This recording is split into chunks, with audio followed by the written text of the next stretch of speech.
Assalamualaikum warahmatullahi wabarakatuh. Yang terhormat, Ibu Wilda Yulia Rushida, MSc, selaku dosen pengampu mata kuliah Statistika Bisnis, serta teman-temanku yang saya sayangi. Pada kesempatan kali ini, kami dari kelompok 7 akan mempresentasikan hasil diskusi kami dengan materi distribusi normal. Adapun anggota kelompok kami yaitu Rahayatul Aifiani dengan NIM 4320017, Intan Parwati dengan NIM 4320023, dan saya sendiri, Nailatul Muna dengan NIM 4320079. Yang pertama yaitu pengertian distribusi normal. Distribusi normal adalah distribusi dengan variabel acak kontinu atau berkelanjutan atau sering disebut distribusi Gauss. Gauss sendiri merupakan nama ilmuwan yang menemukan adanya kecenderungan skor dengan frekuensi tertinggi mengumpul atau berada di tengah atau di sekitar skor rata-rata. Sedangkan skor terendah seperangkat data cenderung dengan frekuensi skor semakin rendah dan menjauh dari rata-rata. Selanjutnya yaitu ciri-ciri distribusi normal. Yang pertama yaitu disusun dari variabel random continue. Yang kedua yaitu kurva distribusi normal mempunyai satu puncak atau unimodal. Yang ketiga kurva berbentuk simetris dan menyerupai lonceng hingga min, median, dan modus terletak pada satu titik. Yang selanjutnya yaitu kurva normal dibentuk dengan n yang tak terhingga. Selanjutnya peristiwa yang dimiliki tetap independen. Yang terakhir yaitu ekor kurva mendekati absis pada penyimpangan 3 sampai dengan ke kanan dan ke kiri dari rata-rata, dan ekor grafik dapat dikembangkan sampai tak terhingga tanpa menyentuh sumbu absis. Selanjutnya yaitu alasan mengapa distribusi normal menjadi distribusi yang paling penting. Yang pertama yaitu distribusi normal terjadi secara alamiah. Maksudnya yaitu banyak peristiwa di dunia nyata yang berdistribusi normal. Yang kedua yaitu beberapa variabel acak yang tidak berdistribusi secara normal dapat dengan mudah ditransformasikan menjadi suatu distribusi variabel acak yang normal. Yang ketiga yaitu banyak hasil teknik analisis yang berguna dalam pekerjaan statistik hanya bisa berfungsi dengan benar jika model distribusinya merupakan distribusi normal. Yang terakhir yaitu ada beberapa variabel acak yang tidak menunjukkan distribusi normal pada populasinya, namun didistribusi dari rata-rata sampel yang diambil secara random dari populasi tersebut ternyata menunjukkan distribusi normal. Selanjutnya yaitu rumus distribusi normal, yaitu fx sama dengan 1 per tau dikalikan akar 2 pi dikali e pangkat 1 per 2 x min mu kuadrat dibagi dengan tau. Dengan keterangan yaitu x sama dengan nilai data, pi sama dengan 3,14, tau merupakan simpangan baku, dan mu merupakan rata-rata x, dan e sama dengan 2,71828. Selanjutnya akan dijelaskan oleh Mbak Intan Parwati. Sifat-sifat kurva normal. Yang pertama, kurva berada di atas sumbu datar X. Yang kedua, kurva dikatakan normal apabila memiliki pola simetris. Nilai rata-rata akan sama dengan median dan modus. Jika tidak sama, maka nilai kemencengannya akan berbeda-beda. Yang ketiga, kurva normal memiliki satu nilai modus yang tertinggi. Nilai modus dicapai pada saat nilai Y 0,3989 dibagi standar deviasi. Yang keempat, sekitar 68% dari luas daerah di bawah kurva normal terletak di antara nilai-nilai mu plus minus standar deviasi ke kiri dan ke kanan. Kira-kira 95% dari luas wilayah tadi terletak di antara mu plus minus 2 standar deviasi ke kiri dan ke kanan. Dan kira-kira 99,7% dari luas wilayah tadi terletak di antara mu plus minus 3 standar deviasi ke kiri dan ke kanan. Oleh karena itu, seluruh luas daerah di bawah kurva normal adalah satu bagian atau 100%. Yang kelima, distribusi normal ditentukan sepenuhnya oleh kedua parameternya, yaitu mu dan standar deviasi dikurangi x. Dan yang keenam, pada distribusi normal, kemencengan S-nya adalah 0, sedangkan peruncian K-nya adalah 3. Berikut merupakan sifat-sifat dari kurva normal tadi dalam bentuk kurva. Yang pertama, kurva di atas sumbu datar X, yang kedua pola simetris tadi, dan yang ketiga Y tertinggi 0,3989 dibagi standar deviasi, dan ada luas daerah dari kurva normal tadi berdasarkan sifat-sifat kurva normal yang sudah disebutkan tadi. Distribusi probabilitas normal baku atau standar. Distribusi normal baku adalah distribusi normal yang memiliki rata-rata 0 dan standar deviasi 1. Kurva normal yang bersesuaian dengan distribusi normal baku disebut dengan kurva normal baku. Adapun langkah pertama untuk mengubah atau membakukan standarisasi distribusi aktual sebenarnya ke dalam bentuk distribusi normal baku ditentukan dengan menggunakan nilai Z. Selanjutnya, nilai Z atau biasa disebut dengan Z-score. Nilai Z merupakan jarak dari rata-rata hitung yang dihitung dalam satuan standar deviasi. Nilai ini dapat disebut dengan Z-score. Jika nilainya terletak di atas rata-rata, maka Z-score akan bernilai positif. Sedangkan apabila nilainya di bawah nilai rata-rata, maka Z-score akan bernilai negatif. Lalu manfaat dari menstandarisasikan nilai-nilai skor menjadi Z-score adalah untuk memungkinkan kita menghitung probabilitas skor yang terjadi dalam distribusi normal dan memungkinkan kita untuk membandingkan dua skor yang berasal dari populasi yang berbeda.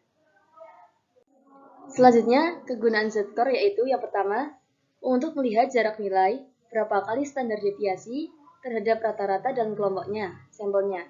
Yang kedua yaitu untuk mengetahui presentasi jumlah data atau nilai yang berada di bawah atau di atas suatu nilai tertentu.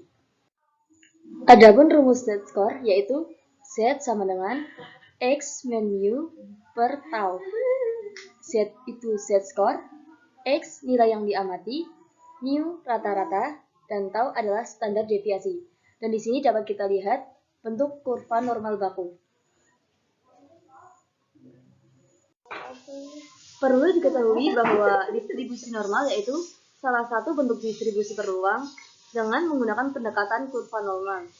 Kurva normal sendiri yaitu distribusi data yang dianggap rata. Salah satu ciri distribusi data yang merata yaitu apabila rata-rata sama dengan median sama dengan modus. Kurva normal disebut juga dengan kurva Lonseng atau kurva Gauss. Lalu, kurva normal ada simetri. Daerahnya dibagi dengan garis yang mewakili rata-rata, mu, daerah di bawah kurva di atas garis X atau absis mempunyai luas 1, yang diwakili dengan 100%, yang dibagi pada bagian kanan 5% bernilai positif, dan juga bagian kiri garis vertikal mu bernilai 50% dan bernilai negatif.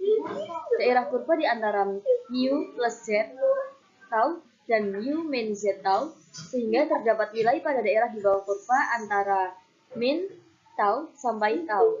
Maka daerah ini disebut dengan daerah penerimaan. Teman-teman, dapat kita lihat di sini merupakan contoh tabel distribusi Z normal baku. Cara membaca tabel distribusi Z ini yaitu yang pertama, apabila ingin mencari nilai Z untuk suatu nilai peluang yang diketahui. Misal ingin dicari nilai Z bagi nilai peluang sebesar 0,05, maka langkah-langkah yang dilakukan adalah yang pertama, carilah angka 0,05 pada deretan angka yang berwarna biru. Apabila tidak dapat menemukan, maka carilah angka yang mendekati 0,05. Angka yang paling mendekati 0,05 adalah 0,49985. Lalu, dari angka 0,49985, tariklah garis ke kiri terlebih dahulu, hingga mencapai deretan angka pada kolom paling kiri dan catatlah angkanya. Dalam kasus ini adalah 1,6. Lalu, kembali ke posisi angka 0,049985. Tariklah garis ke atas hingga mencapai deretan ujung kolom bagian atas, dan catatlah angkanya, yaitu 0,045. Dan yang terakhir, nilai Z yang dicari adalah 1,6 ditambah 0,045 sama dengan 1,645.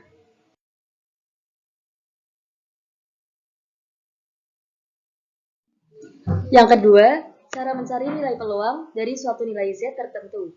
Misal ingin dicari nilai peluang dari nilai Z sebesar 1,645, maka langkah-langkah yang perlu dilakukan yaitu yang pertama, ambillah dua angka paling kiri dari nilai 1,645 sehingga menjadi 1,6. Yang kedua, carilah angka 1,6 pada kolom bagian kiri. Bercetak tebal. Kemudian, tarik garis ke kanan melewati deretan angka berwarna biru. Lalu yang ketiga yaitu, nilai yang terbuang dari angka sebelumnya adalah 0,045. Karena 1,645 dikurangi 1,6 sama dengan 0,045. Maka carilah angka 0,045 pada kolom tabel Z. Kemudian, tarik garis ke bawah. Dan perpotongan dari kedua garis menunjukkan nilai peluang dari nilai Z. Dalam kasus ini adalah 0,049985 dan dibulatkan menjadi 0,05. Berikut ada beberapa latihan soal. Soal yang pertama, distribusi normal memiliki min 64,2 dan standar deviasi 16,8. Maka hitunglah yang A, luas kurva normal 64,2 dan 86,4. Dan yang B, antara 69,8 dan 75,9. Maka penyelesaiannya yang A, luas kurva normal 64,2 dan 86,4, maka diketahui mu 64,2 dan standar deviasinya 16,8, maka z-skornya 86,4 dikurangi 64,2 dibagi 16,8, maka hasilnya 1,32, sehingga luas kurva normalnya 0,4066 atau 40,66%. Dan yang B antara 69,8 dan 75,9.